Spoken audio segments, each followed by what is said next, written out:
Ampuliriza omulungi, nkulamusiza nnyo nnyini ddala era ne nkwaniriza mu kitundu kyaffe eky'olwaleero mu ssuula ekitalo kya Zirindaba Olwange kituga nnamwandu, era mu kitabo kino ensi y'okwejjusa.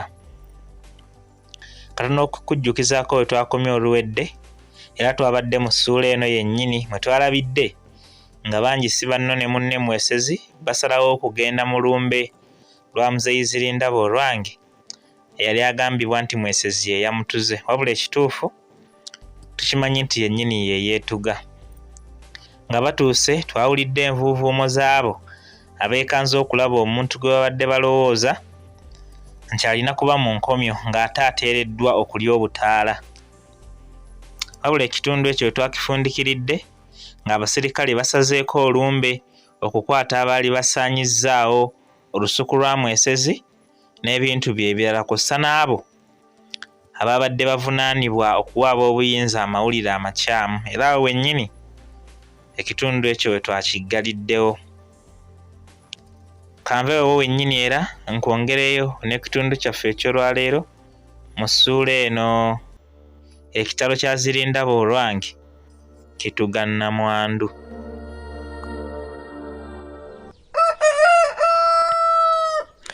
Oluvannyuma ng'ab'obuyinza bamaze okulambika nti Muzeeyi Zirindaba Olwange yali yeetuze bwetuzi, wabula so si kutugibwa Mwesezi nga bwe byasooka okujwetekebwa, Mwesezi ne munne bassa ekikkowe era ddala baali basaanidde. Mu kaseera kano ababiri bano baali tebannafuna muntu yenna gwe bayogerako naye butereevu olw'okutya okw'ensonga okw'abalimu. Wabula oluvannyuma lwa bino baasalawo babeeko kye bamanya, era olwafuna gwe bakiggyamu bangi n'amubuuza ku ebyo obwedda nnyina by'aboogerako, anti yali yeekakasa nga ku byali byogeddwa nnyina yalina okuta ku bigambo ebikolima ng'abiwerekeza ye nga ssuubi awamu n'ebba. Wabula eyabuuzibwa amawulire ge yasooka okuwa ng'ali mawoomumu, weewaawo gye byaggweera gaakyuka okweraliikiriza awuliriza.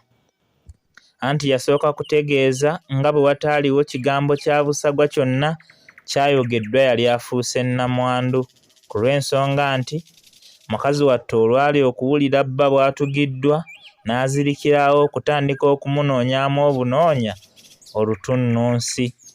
Kale nga mu kaseera ako oli okugamba nti alina kyonna ekibi kye yaayogedde aba afuukidde ddala mulimba era mujwetesi wa bigambo ow'olulango. Akamwenyumwenyu k'okuba nga tebannayogerwako kabi amatama tekaagabuna, kuba ensonga eyali egaanye kino okubaawo yali yennyamiza bya nsusso. Bangi oluvannyuma yayingira mpola mu nju mwe yali yagobwa, anti naawe ogimanya ennaku eri mu kufiirwa. Omulambo gwa kitaawe ogwali mu luggya mwe gwali gulindidde okuweweenyulwa, Ssuubi yayitako muyite amale okulaba nnyina mu kaseera kano eyali yeetaagako obukugu obw'enjawulo okuzuula nti akyali mulamu, era bangi ataalina bukugu obwo bwe yamulaba n'atema ogw'omwanguka ng'alowooza nti naye lugolodde, era abaaliwo be baamukkakkanya nga bamugaana okukungula omulamu. Ekituufu mukadde ako bamalayika b'okufa baali tebatudde wala, era nga balabika baatandise dda okumuyimbira ezaaniriza kuba kyali kizibu nnyo ono okuwona. Wakati mu nnyiike Ssuubi yasalawo eby'omulambo gwa kitaawe asooke abituggire erudda amale okutaasa obulamu bwa nnyina ng'amutwalako mu ddwaliro ekyali kyalemye abaali mu kumugeya nga bw'atasobola kuwona. Yafuluma n'ategeeza Mwesezi ekyali kiteekwa okuddizibwako, bw'atyo Mwesezi n'ayanguwa afune entambula obulamu bwa nnazaala we buleme kuzikiririra kumu. Wadde mu lumbe waaliwo obupiki bubiri bulamba, wabula engeri gye yali takyayinza kutuula wadde okutuuzibwa bwafaanana obutaalina bulungi mugaso mu ekyo, mpozi okuyigga mipiira ena. Eyalina emmotoka mu kaseera kano musajja wattu yalina kweyazika neeyazike kuba eyiye yali kyenkana tekyali ekyo. Owa booda eyali abaleese yali tannagenda kuba baali tebannamusasula, era ono n'omulimu ogw'okutwala eyali agenda okunoonya entambula gwe gwaweebwa, era olunaku olwo yalyanga mulimi ddala nga tosobola kumwawula ku njogera y'essanyu ly'amalembe ge maziga g'ente. Ku kitundu bannaffe gye baali bawangaalira, Mwesezi yalinayo ow'omukaga eyalina emmotoka, era ono ye yali ekyokusalawo ekisooka okuyamba ku munnaffe, anti bulijjo munno mu kabi gye munno ddala. Nga yakasimbula ne bangi yakyuka dde munda, wabula aba atuuka ku mulyango emiranga ne gyeyongera. Ekyamutunduzza emmeeme nti abaasooka okumugaana okukaaba ebikungula ku luno be baali babiwoomyemu omutwe nga beesansa bagabe bakaabira munnaabwe olw'okumala olunaku olumu lwokka luti mu bwannamwandu. Obubaka obwali mu miranga bwali butegeerwa n'atayagala kutegeera, era bangi olwali okumanya nga ne nnyina Walumba amuwadde ekibanja teyakaaba, mpozi okuwulira nga ggwamu amaanyi, era waggulu teyabandaalayo, n'agwa wakati mu ddiiro, entunnunsi ne zeeveera. Abakungubazi baagwamu ekyekango olw'emirambo ebiri egyali gigudde mu luggya lumu, ssaako kyenkana n'essuubi eyali abulako akawuzi obuwuzi okufuuka ogwokusatu. Wabula abamu abaali beesiyedde entabaaza bakadde, ono bo baamuyita Katemba.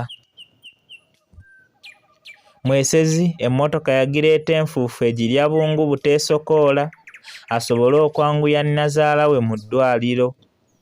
Wabula agenda okutuuka ng'ebyogerwa byawukana ku bikkirizika, anti yali yeekanze kyakumubikira nnyazaala we, ate okuwulira nti omulungi we naye lwagala kumugolola.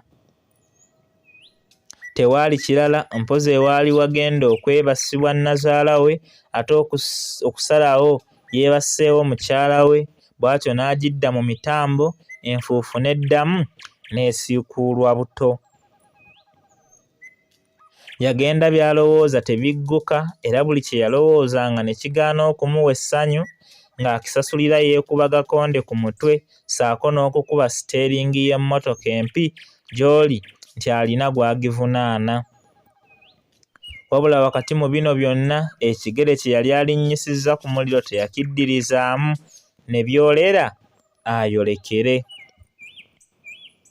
Abasawo abaali balinze gwe baasiibudde okuleeta ensimbi zaabwe atwale essimu ye, beekanga nnyo bwe baalaba nga gwe baali basuubira okudda ate akomezebwawo bukomezebwa, nga n'ensingo enogoka bunogo si buli lwesingira oludda.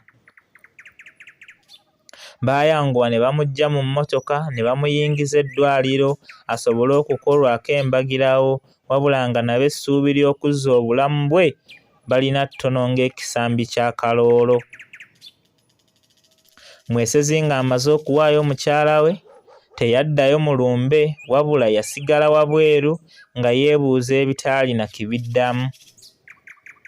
Yatunuulira byonna ebyaliwo mu kaseera ako, n'ajjukira ng'ekyali kibireese okufaanana bityo kaali kasonga katono nnyo akaali kasobola n'okugonjoola mu ddakiika emu oba ebbiri.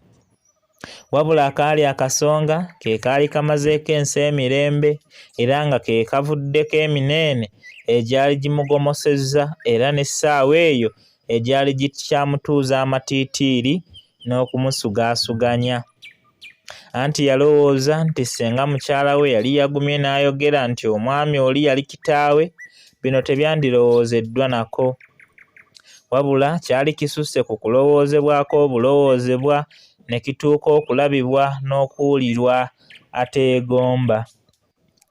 Yamala akabanga nga yeetawula bwadde eno bwadde eri ewatali kutuula kubugumya kifo, eno nga bwe yeefumiitiriza ebimubuza embiibya. Oluvannyuma ndowooza lwa ssaawa ng'emu, yasaba abasawo bamukkirize alabe ku munne kye baasooka okuziyiza, wabula oluvannyuma ne bamukkiriza. okutuuka ng'embeera y'omulwadde tennaba kukyuka nnyo, mpozi ekyaliwo ng'ekyenjawulo nti yali azzeemu okukuba entunnunsi. Amaaso ge gaali gazibiridde wabula gaatandika okukulukusa amaziga mwesezi n'asiimuula, naye nga naye awulira munafu okuziyiza agaali gaagala okumukulukuta, era yamaliriza naye gamuyiseemu. Mu ddoboozi eryetisse obunafu yatandika okwegayirira munne amuyambe abeeko ky'anyega era aggule amaaso atunule, wabula nga gw'awanjagira tamuwuuna. Abasawo baatuuka kumulagira afulume, naye nga mpaawo kya nkizo kiwa ssuubi linywevu kye yaafunye. Obudde bwatuuka kuwungeera nga mwesezi akyali ku ddwaliro, era ku olwo teyaddayo kumanya bifa walirumbe anti mu ddwaliro naye gye yasula. Ampuliriza, ogamba wano nno tuli baakusukkawo, ekituufu kiri nti nedda. Ekitundu kyaffe eky'olwaleero era essuula yaffe ekitalo kya Zirinda Boolwange kitugannamwandu bw'etyo bwerabise. Mpaka omulundi omulala bwe tunadda n'ekitundu kyaffe ekirala mu ssuula era endala. Takuumira mpeera abankuumire, mwenna mubeere bulungi era mweraba.